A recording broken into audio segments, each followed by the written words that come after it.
ونتوكل عليه. أما بعد فأعوذ بالله من الشيطان الرجيم. بسم الله الرحمن الرحيم. وقل الحمد لله الذي لم يتخذ ولدا ولم يكن له شريك في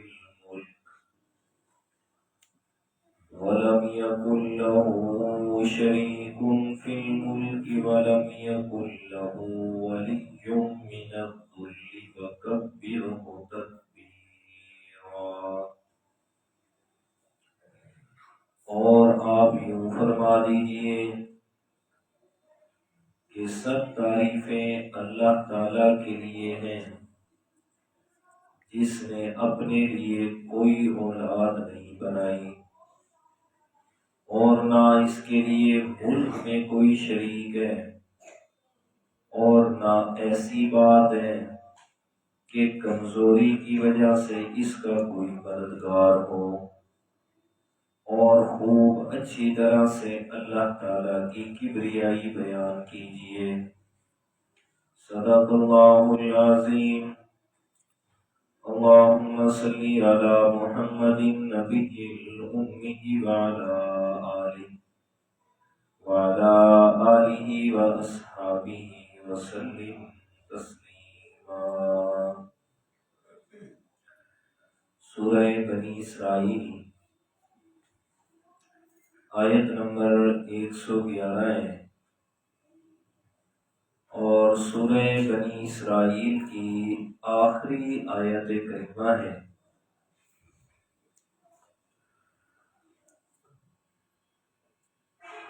خالق کائنات نے سورۃ الاسراء یا سورہ بنی اسرائیل اس کو شروع بھی فرمایا تو لفظ سبحان سے، مطلب کہ اللہ تعالیٰ تمام تر کمزوریوں اور تمام تر شریکوں سے پاک ہے. اور سورہ بنی اسرائیل کا اختتام بھی ہو رہا ہے تو انہی الفاظ پہ کہ وَلَمْ يَكُنْ لَهُ وَلِيٌّ مِّنَ الذُّلِّ وَكَبِّرْهُ تَكْبِيرًا، کہ دنیا کائنات میں اللہ تعالیٰ نے اپنی کمزوری کی وجہ سے اپنا کوئی بھی مددگار نہیں بنایا.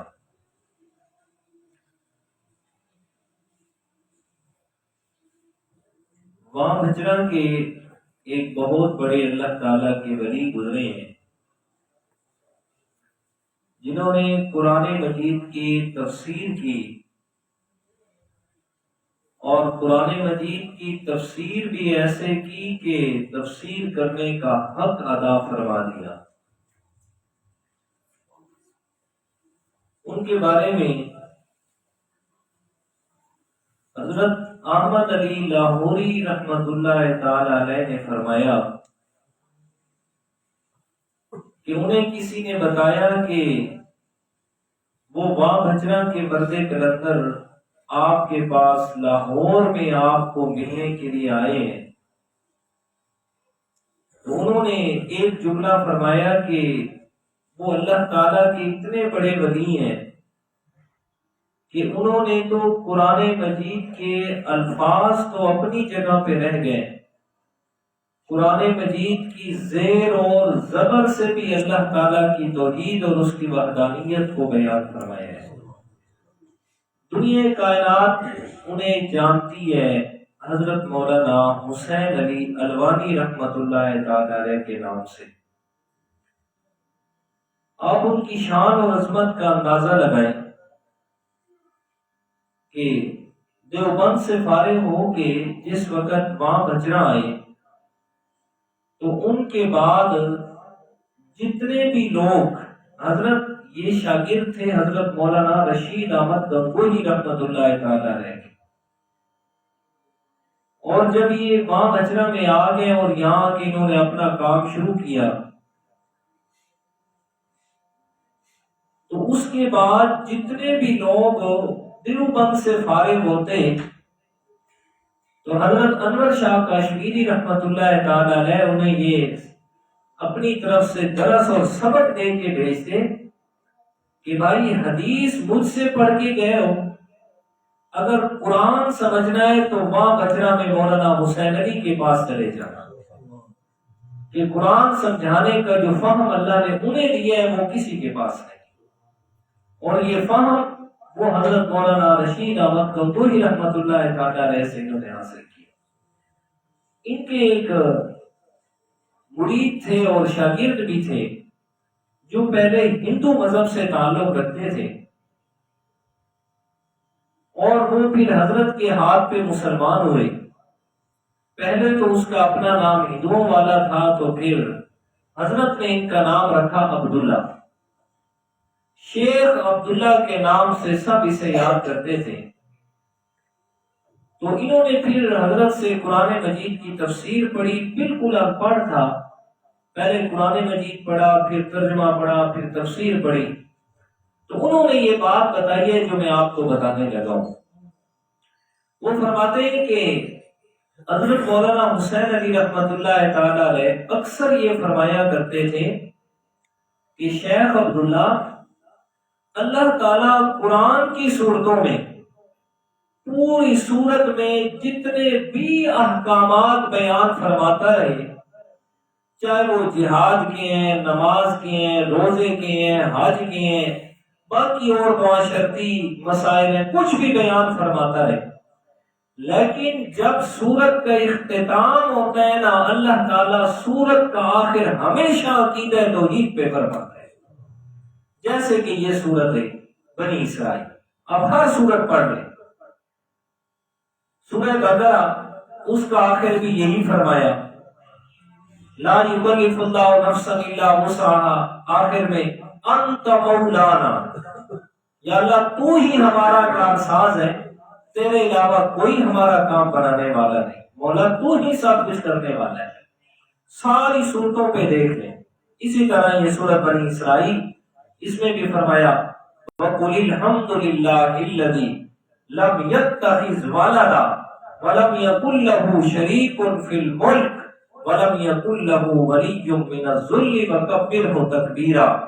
اس میں اللہ تعالیٰ نے بہت سارے مشرکین کے شرکی عقائد کی نفی فرمائی۔ یہود و نصارہ کہا کرتے تھے کہ حضرت عزیر علیہ السلام، حضرت عیسیٰ علیہ السلام اللہ تعالیٰ کے بیٹے ہیں، اور پھر انہوں نے صرف یہاں تک بات نہیں روکی بلکہ انہوں نے یہ کہہ دیا کہ بھائی وہ بیٹے تھے اپنی جگہ، لیکن نحن ابناء اللہ، اب تو ہم اللہ تعالیٰ کے بیٹے ہیں۔ اور پھر مشرکین مکہ نے کہا بھائی یہ یہود و نصارہ کی بات ہے، ہم کیوں پیچھے رہے؟ انہوں نے کہا کہ وَجَعَلُوا الْمَلَائِكَةَ الَّذِينَ إِنَاثًا، کہ اللہ تعالیٰ نے فرشتوں کو اپنی بیٹیاں بنا لی ہے، تو فرشتوں کو انہوں نے اولاد بنا دیا۔ اور پھر یہ بکواس کرتے کہ بڑے بڑے جو فرشتے ہیں نعوذ باللہ، کچھ اللہ کی بیٹی ہیں اور کسی کو اللہ تعالیٰ نے بیوی بنا لی ہے۔ اور کوئی بھی یہاں تک آگے جنہوں نے کہا عیسیٰ علیہ السلام اللہ کا بیٹا ہے، انہوں نے کہا نعوذ باللہ مریم صدیقہ علیہ السلام وہ اللہ تعالیٰ کی بیوی تھی، کیوں سے اللہ تعالیٰ کا یہ بیٹا پیدا ہوا، یہاں تک بکواسات۔ اور پھر ایسے چلتے چلتے کہاں سے کہاں تک بات چلی گئی۔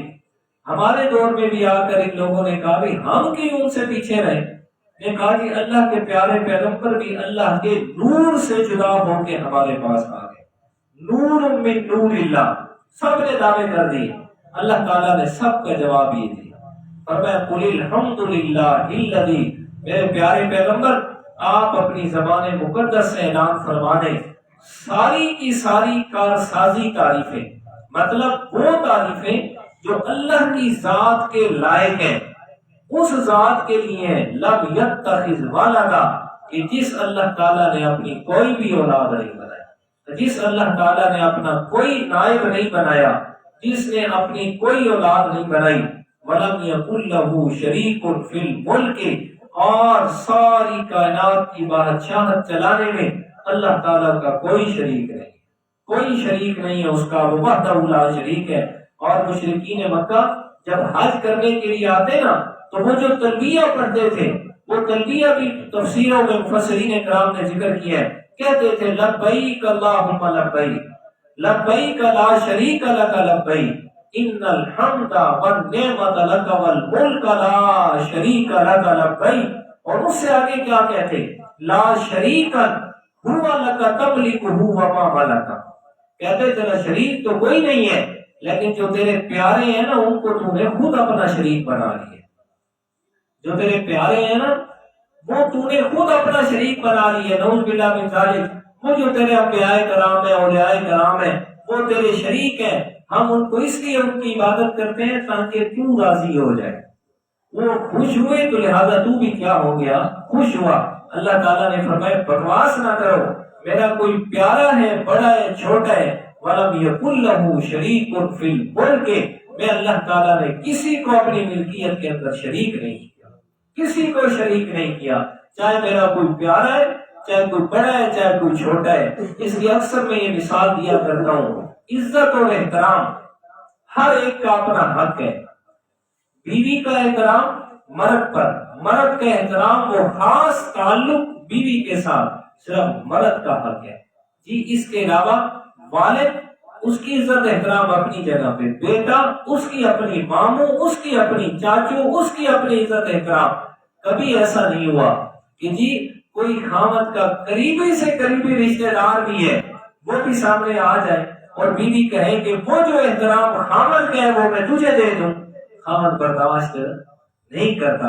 اور میں رب کے پیارے تو سارے ہی ہیں، سارے انبیاء کرام اس کے پیارے، لیکن جو عزت اور احترام اور جو حق رب کا ہے نا وہ رب کسی کو نہیں دیتا، وہ رب کسی کو نہیں دیتا اپنا حق، جیسے ہم اپنا حق کسی کو دینے کے لیے تیار نہیں، چاہے جائے کہ ہمارا اپنا بھائی کیوں نہ ہو، ہمارا اپنا مطلب کہ چچا ماموں خالو وہ بھی کیوں نہ ہو، ہم برداشت نہیں کرتے۔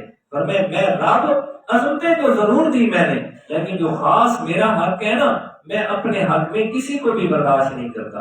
وَلَمْ يَكُنْ لَهُ شَرِيكٌ فِي الْمُلْكِ، فرمایا میری ملکیت اور بادشاہت میں میرا کوئی شریک نہیں ہے۔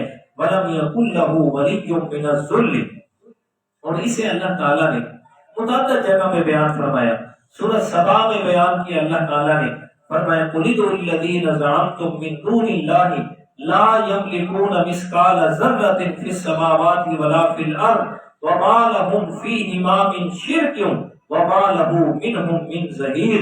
فرمایا میرے پیارے پیغمبر آپ ان کے سامنے اعلان فرما دیں لا يملكون مثقال ذرة في السماوات والأرض، فرمایا جن جن کو تم مشکلات میں بلاتے ہو نا اپنا مشکل کشا سمجھ کر، میں رب تمہیں بتا رہا ہوں زمین و آسمان میں وہ ایک ذرے کے بھی مالک نہیں ہے، وہ ایک ذرے کے بھی مالک نہیں ہے۔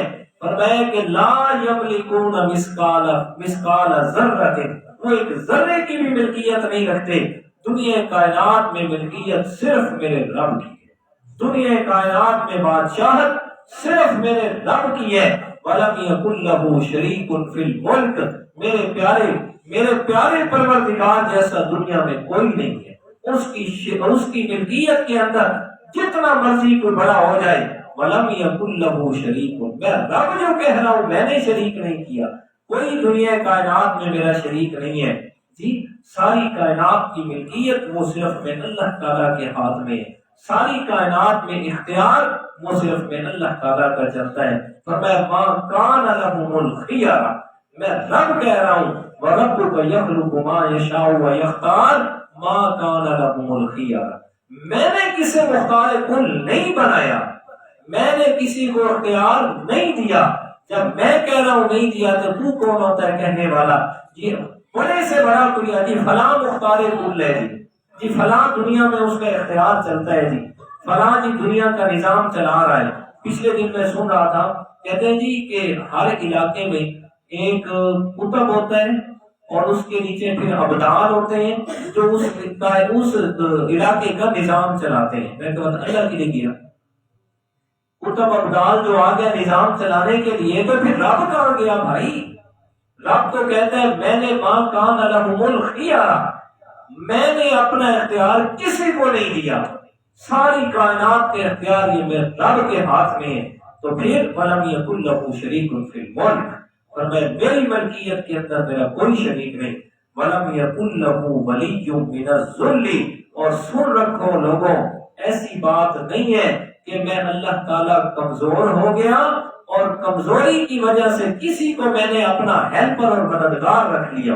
اور میں وَلَمْ يَكُنْ، ایسی بات نہیں ہے کہ میں نہ کمزور ہوا ہوں اور نہ میں کمزوری کی وجہ سے من الذل، لفظی معنی ذلیل ہونا، ذلت، کہ ذلیل ہو گیا، نعوذ باللہ، کمزور ہو گیا اور اپنی کمزوری کی وجہ سے کسی کو میں نے اپنے ساتھ ملا لیا ہو، یا دنیا کا نظام میں نہیں چلا سکتا، چلو میرے ساتھ مل کے تو میری مدد کر لے.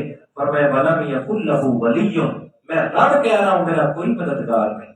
ساری کائنات میری محتاج ہے، میں کسی کا محتاج نہیں ہوں. یا ایھا الناس انتم الفقراء الی اللہ، تو میں دنیا کائنات کے سارے انسانوں، چاہے کوئی نبی ہے، چاہے کوئی ولی ہے، چاہے کوئی بڑا ہے، چاہے کوئی چھوٹا ہے، کوئی غوث ہے، کتب ہے، ابدال ہے، کوئی بھی ہے، انتم الفقراء الی اللہ، تم سب کے سب محتاج ہو اپنے رب کے دربار کے، تم سب محتاج ہو اپنے رب کے دربار کے.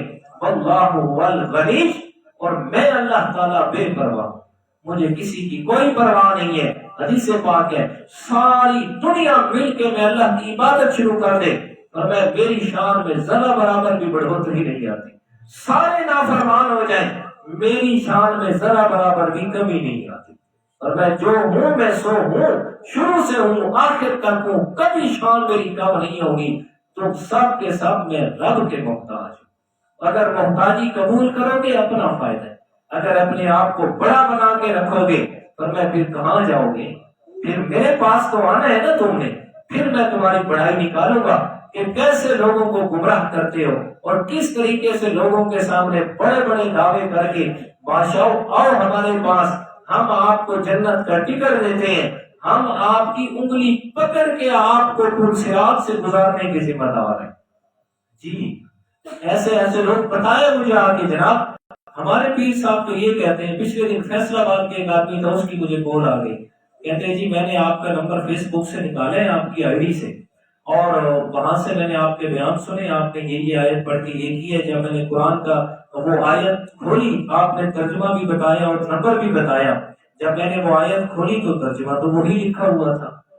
جی ساری بات وہی لکھی ہوئی تھی. میں آپ سے یہ سوال کرنا چاہتا ہوں کہ آپ نے وہ بات کی ہے، ہمیں تو وہ ہمارے فلاں حضرت صاحب ہیں ان سے ہم بیعت ہیں، انہوں نے مجھے کہا ہے کہ تجھے کوئی کسی قسم کی ٹینشن کی ضرورت نہیں ہے، میرا تیرا وعدہ رہ گیا، جیسے دنیا میں تجھے گلے لگا کے رکھا ہوں نا میں نے، اسی طرح میں پل صراط سے بھی تجھے گزاروں گا. پل صراط سے بھی میں تجھے گزاروں گا. اور آپ تو اور کہہ رہے تھے. تو عرض یہ ہے بھائی، یہ اللہ تعالیٰ فرما رہے وَلَمْ يَكُنْ لَهُ وَلِيٌّ مِّنَ الذُّلِّ، فرمایا کہ میں کمزور نہیں ہوا. یہ سب بکواس بازی ہیں. وَكَبِّرْهُ تَكْبِيرًا، آپ نے اللہ تعالیٰ کی بڑائی بیان کیجئے اور اللہ تعالیٰ کی کبریائی بیان کیجئے. اور تفسیر کے اندر ہے، تفسیر ابن کثیر میں فرمایا اللہ تعالیٰ نے جہاں اپنی سب سے بڑی عظمت اور کبریائی کا ذکر کرنا ہوتا ہے وہاں لفظ تکبیر یا اکبر کا بیان ہوتا ہے، جیسے یہاں فرمایا وَكَبِّرْهُ تَكْبِيرًا، فرمایا کہ ہر وقت اپنے رب کی کبریائی کو بیان کیجیے گا. اور حدیث پاک میں اس کا بہت زیادہ فضیلت آئی ہے. آپ صلی اللہ علیہ وسلم نے ارشاد فرمایا کہ قیامت کے دن سب سے پہلے جن لوگوں کو جنت کی طرف بلایا جائے گا وہ لوگ ہوں گے جو خوشی دکھ تکلیف ہر وقت اللہ تعالیٰ کی تعریف کرنے والے ہوں گے. جیسے یہ فرمایا الحمدللہ الذی، فرمایا ساری تعریفیں اللہ کے لیے، فرمایا ان کو اللہ تعالیٰ سب سے پہلے جنت کی طرف بلائیں گے. اور آپ علیہ الصلوۃ والسلام نے فرمایا کہ حمد اللہ تعالیٰ کی تعریف اصل میں وہ اللہ تعالیٰ کا شکر ادا کرنا ہے، اللہ تعالیٰ کا شکر ادا کرنا ہے. فرمایا کہ جس بندے نے اللہ تعالیٰ کا شکر ادا نہیں کیا تو سو اس نے اللہ کی تعریف کی ہی نہیں ہے، سرے سے ہوئی نہیں ہے. اور آپ علیہ الصلوۃ والسلام کے پاس جب بھی کوئی بچہ لایا جاتا اور وہ بولنے کے قریب ہوتا، مطلب کہ بولنا شروع کیا ہوتا، تو آپ علیہ الصلوۃ والسلام سب سے پہلے قرآن مجید کی یہ آیت اسے یاد کرواتے یہ آیت یاد کرواتے کہ پہلے دن سے اس کا عقیدہ توحید مضبوط ہو جائے، کہ اس کے دل میں یہ یقین آ جائے کہ میرے رب جیسا دنیا میں کوئی نہیں ہے، اور میں لم یتخذ ولدا، اللہ نے اپنا نائب نہیں بنایا، اس کی ملکیت کے اندر اس کا کوئی شریک نہیں ہے، ہمارا رب سب سے بڑا ہے اور اس کا کوئی بھی مددگار اور ہیلپر نہیں ہے۔ اور اس کے علاوہ حدیث پاک ہے، فرمایا کہ تورات شریف جو شروع ہوتی تھی نا، اس کی پہلی آیت وہ سورۃ الانعام کی پہلی آیت ہے۔ سورۃ الانعام کی پہلی آیت حافظ صاحب کیسے؟ الحمدللہ الذی خلق السماوات والارض وجعل الظلمات والنور۔ فرمایا وہاں بھی اللہ تعالیٰ نے حمد و ثنا کا ذکر کیا، اپنی توحید کا تذکرہ فرمایا، اور آخری آیت یعنی تورات شریف کی آخری آیت وہ سورۃ بنی اسرائیل کی یہ آخری آیت ہے۔ جہاں سورۃ بنی اسرائیل ختم ہو رہی ہے، تورات شریف بھی اسی آیت پہ ختم ہوتی تھی کہ ہمارے رب کا دنیا کائنات میں کوئی بھی شریک نہیں ہے، اکیلا ہی ہے وہ اللہ تعالیٰ۔ اور بھائی میں بار بار اس پہ کیوں زور دیتا ہوں؟ اس لیے زور دیتا ہوں کہ سارا دین ہی یہی عقیدہ توحید ہے۔ اگر نہیں سمجھ آتی تو میں آپ کو قرآن کی آیت کا حوالہ دے دیتا ہوں، سورہ یونس ہے اور سورہ یونس کا سیکنڈ لاسٹ رکوع ہے، اور 11ویں پارے کا بھی سیکنڈ لاسٹ رکوع ہے۔ اس میں اللہ تعالیٰ نے فرمایا میرے پیغمبر آپ ان کے سامنے اعلان فرمائیں، قل یا ایھا الناس ان کنتم فی شک من دینی، فرمایا دنیا والوں اگر تمہیں شک ہو گیا اس دین میں جو میں محمد صلی اللہ علیہ وسلم لے کے آیا ہوں، تو آؤ میں اس دین کی وضاحت کر دوں۔ وہ دین کیا ہے؟ فرمایا وہ دین یہ ہے کہ ان اعبد الذین تعبدون من دون اللہ، جن کی تم عبادت کرتے ہو میں پیغمبر ان کی عبادت نہیں کرتا، میں تو اس کی عبادت کرتا ہوں الذی یتوفاکم، کہ جو خود اس پر موت نہیں آتی، ساری کائنات کو وہ مارنے پہ قادر ہے۔ اور میں تو یہ سارے دین کا خلاصہ سو اللہ تعالیٰ کی وحدانیت ہے، شرک سے بیزاری ہے، سارے دین کا خلاصہ وہ عقیدہ توحید ہے۔ دعا فرمائیں جو کچھ ہم نے اس کا صحیح معنی اور ترجمہ سورۃ بنی اسرائیل کا یہاں تک ہم نے کیا، اللہ تعالیٰ کی توفیق سے سورہ بنی اسرائیل ہماری مکمل ہوئی۔